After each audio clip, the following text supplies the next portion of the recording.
नमस्कार, मैं इमरान हुसैन और आप देख रहे हैं शायद 24 न्यूज़। आज एक हम बड़ी खबर के लिए चर्चा कर रहे हैं दोस्तों। जी हाँ दोस्तों, भारत सरकार ने वित्तीय वर्ष 2026-27 को लेकर एक नया बजट पेश किया है, जिसमें 10 अप्रैल को जितने भी इंडिया में टोल टैक्स पड़ते हैं उनको लेकर एक नया फरमान जारी हुआ है। जी हाँ दोस्तों, अगर आप अपने वाहन से हाईवे पर सफ़र कर रहे हैं और टोल से गुजरना होता है तो टोल पर आपको नकद के रूप में पैसा नहीं देना है। जी हाँ दोस्तों, टोल टैक्स वाले अब आपसे नकद के रूप में कोई पैसा नहीं लेंगे। कोई भी ट्रांजैक्शन कराएंगे तो यूपीआई के थ्रू कराएंगे, नहीं तो आपको टोल से नहीं निकलने दिया जाएगा। इसलिए दोस्तों, इस खबर को पूरा देखें और जानें क्या क्या वजह रही हैं और क्या क्या बातें इसमें खास हैं। टोल पेमेंट का नया रूल। आज 10 अप्रैल 2026 से टोल प्लाजा पर कैश भुगतान बंद। यूटीआई पेमेंट पर बड़ा चार्ज। जानिए नया नियम। भारत में राष्ट्रीय राजमार्गों पर यात्रा करने वालों के लिए 10 अप्रैल 2026 से एक बड़ा बदलाव लागू हो गया है। अब देश भर के टोल प्लाजा पर नकद भुगतान पूरी तरह से बंद कर दिया गया है। बिना फास्टैग वाले वाहनों को एनएचएआई टोल प्लाजा पर 25% अतिरिक्त शुल्क देना होगा। टोल प्लाजा पर लंबी कतारों को कम करने के लिए ये नए नियम लागू किए गए हैं। सड़क परिवहन एवं राजमार्ग मंत्रालय की ओर से जारी अधिसूचना के मुताबिक अब सभी टोल भुगतान केवल इलेक्ट्रॉनिक माध्यम से ही किए जाएंगे। इस फैसले का मुख्य उद्देश्य टोल प्लाजा पर लंबी कतारों को कम करना, यात्रा को तेज बनाना और डिजिटल भुगतान को बढ़ावा देना है। फास्टैग हुआ अनिवार्य, ये होगा मुख्य भुगतान तरीका। इस नए सिस्टम में फास्टैग को टोल भुगतान का मुख्य और अनिवार्य तरीका बनाया गया है। फास्टैग एक इलेक्ट्रॉनिक टोल संग्रह प्रणाली है, जिसमें वाहन की विंडस्क्रीन पर एक टैग लगाया जाता है और टोल शुल्क स्वचालित रूप से बैंक खाते या वॉलेट से काट लिया जाता है।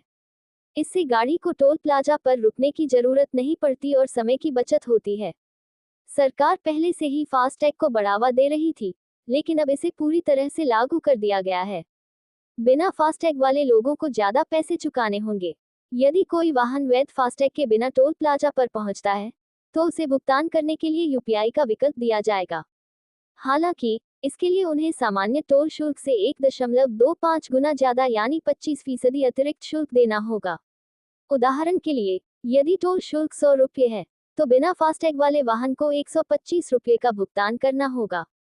यह अतिरिक्त शुल्क लोगों को फास्टैग अपनाने के लिए प्रेरित करने के उद्देश्य से लगाया गया है। लंबी दूरी के यात्रियों पर ज्यादा असर।